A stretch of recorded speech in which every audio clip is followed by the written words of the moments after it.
to this week's edition of World Crisis Radio. This is your host, Webster Tarpley, from Washington, D.C.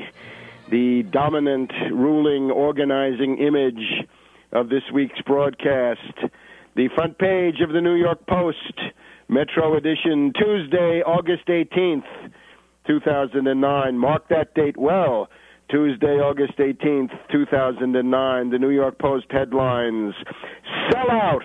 with exclamation point, with a picture of the tortured, treacherous face of Obama.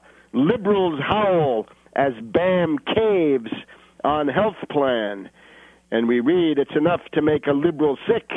Diehard supporters of President Obama were feeling betrayed yesterday over signs from the White House that it was set to pull the plug on a key aspect of the health reform plan, a government-run insurance program. You can't do health reform without it, says Howard Dean. Now, of course, the point here is Obama, the puppet of Wall Street, not a socialist, in no way socialist, an enemy of the working class, an enemy of workers, an agent of finance capital, the opposite of a socialist, rather an exponent of the Mussolini fascist corporate state, down into the smallest details.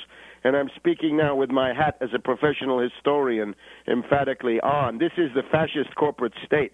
This is the opposite of socialism. This is the counter-revolution fielded by the European finance oligarchy against socialism, if you will, even though sometimes the personnel can be interchangeable and the labels also shift around.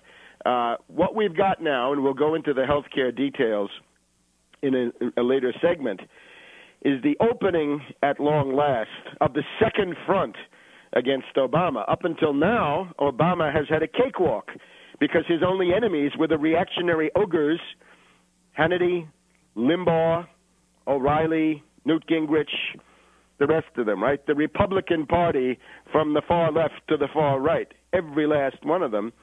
All against Obama. Well, that's fine. It's good to have an opposition, and even people who are a very questionable political valuation themselves can do good. Otherwise, the world would have ceased to exist long ago.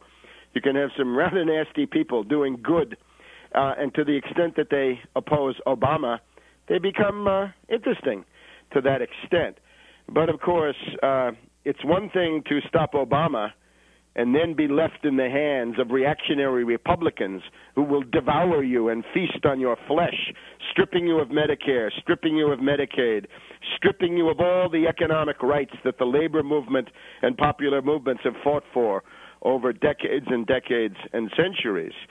Your problem is get rid of Obama and fight the depression. You've got to get rid of that world economic depression. And what these right-wingers tell you, of course, is baloney. There is no Austrian business cycle that will lift you out of it. You get out of it when you make the necessary New Deal reforms and restart production, that word that we hear so seldom, production, the only way there's any wealth. The only source of the means of human existence is production. It doesn't grow on trees, and it doesn't appear magically through Keebler elves coming in the night or Pillsbury doughboys. You got to produce it. So the problem with the right-wing opposition, of course, is that they're capable of getting rid of Obama and then sinking you into an even hotter hell with medical savings accounts and you're on your own. The market reforms championed this week by Dick Armey. This is the despicable Dick Armey, right-hand man of Newt the Toot Gingrich from the reactionary Republican House group of fanatics in the 1990s who brought the government to the brink of collapse. They almost had a default of the United States government. These right-wing anarchists would have done it there for the first time. That's where they come from, so no good from them.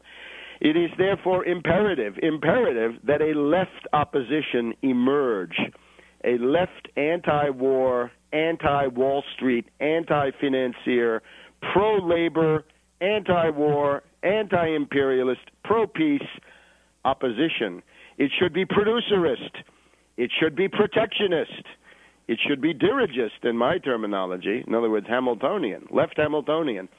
and it better come soon. So we're seeing the beginnings of it. Now, the details on this are essentially summed up in a document which I finished writing on August 11th, and you got to go to actindependent.org and get your copies. There are actually two things there, right? One is the call for a left anti-war opposition. I'm the first one to admit that these terms of left and right are intrinsically misleading, but I'm trying to make a point so that people can understand it, given the rather low level of political understanding projected through the media. It's hard to describe these things any other way. So put a label on it that somebody can understand, and then explain why the label is itself essentially unsatisfactory and even misleading.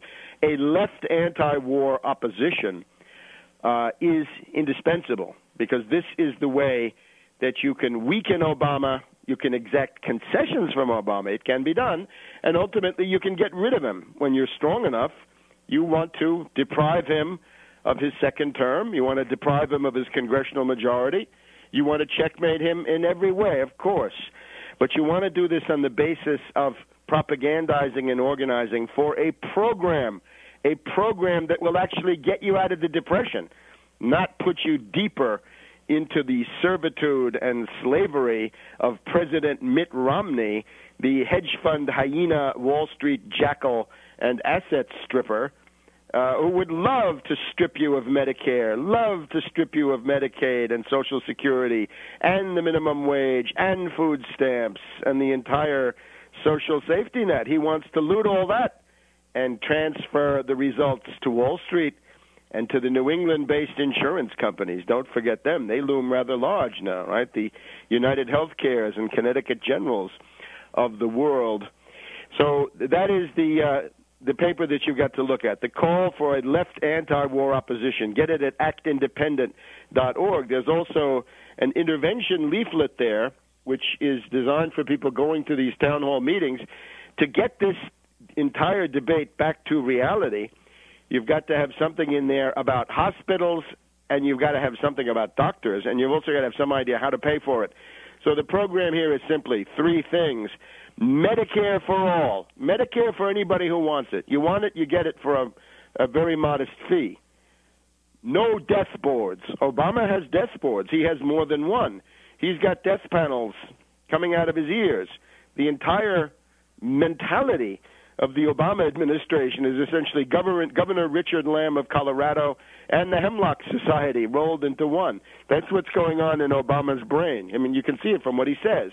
You can see it from the presence of Ezekiel Emanuel, John P. Holdren, and the rest of this crew of euthanasia supporters, euthanasia devotees, and indeed genocidalists. There's no way around it. That's what they're talking about. There are people in there who want to give legal rights to animals. That would be Peter Singer, the advisor of Zeke Emanuel, and then, of course, Holdren, even more radical, wants to give legal rights to trees, but not to you. You have no economic rights, but trees and animals get rights.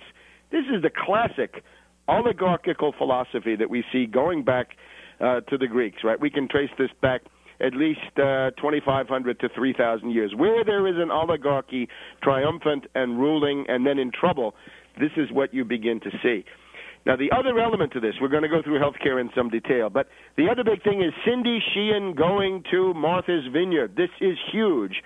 This now means that for the first time, we've got a left anti-war front opening up against Obama, and Cindy Sheehan has made some excellent statements, and I'm going to read you parts of those statements later in the broadcast. It's time to support Cindy Sheehan, and if you're in the New England or New York area or anywhere nearby, go to Martha's Vineyard. You go and organize against Obama. Back in a minute.